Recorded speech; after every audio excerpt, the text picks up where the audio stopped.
За хүн ертөнц подкастыг үзэн сонсдог та бүхнийхээ өнөөдрийн амгаланг айлтган мэдчлээ.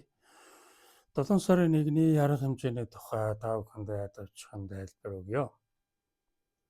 Миний бие 12 оноос хойш 9 бит цуврал ном бичиж үндсэндээ дуусгалаа. Эхний 7 бит ном нь хэвлэлдээс гарсан байна. За эхний 3 бит буюу хүн хэмбэ, хүн төвний дотоод боловсрол, хүн төвний дотоод ертөнц гэдэг энэ 3 номоор номын баяр буюу энэ 3 номын утга агуулгын тайлбар хийх ийм уулзалт хүлээн авалтыг та бүхэндээ санал болгож байгаа. Энэ 7 сарын 1-ний 17 цагт болох энэ арга хэмжээнд та бүхнийг урьж байгаа. Та бүхэн манай зохион байгуулж байгаа тодорхой утас хаягаар дамжуулан холбоо барьж энд идэвхтэй оролцоорой гэж хүсэх байна. За энд юу явагдах, яригдах ямар арга хэмжээ болох юм бэ гэхээр бид нэр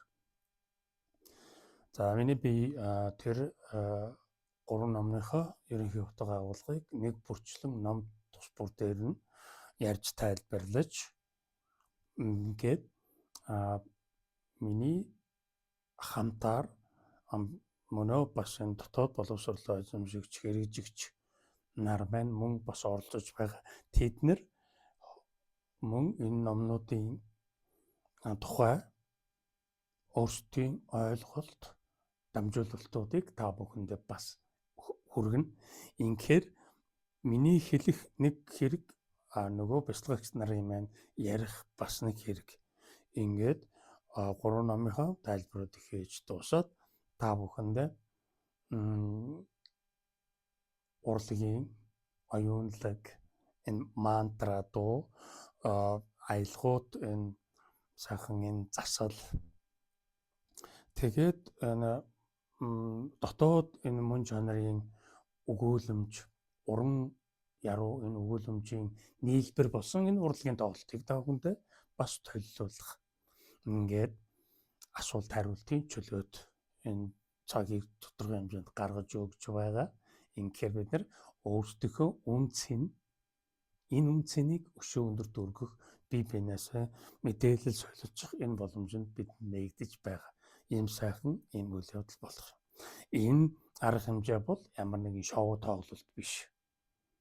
Гэхдээ энэ бол тийм намуун тайван амгалантай энэ төлөвийг эвдээгүй урлагийн тоглолтууд явагдана.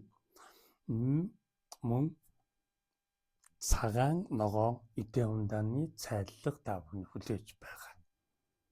Ингээд нэгэн оройг бүгдээр ухамсарлал оюунлагийн энэ их үн цэнийг өндөрт өргөсөн хүмүүн заяагаа бие биетэйгээ уулзуулан учран золгоё.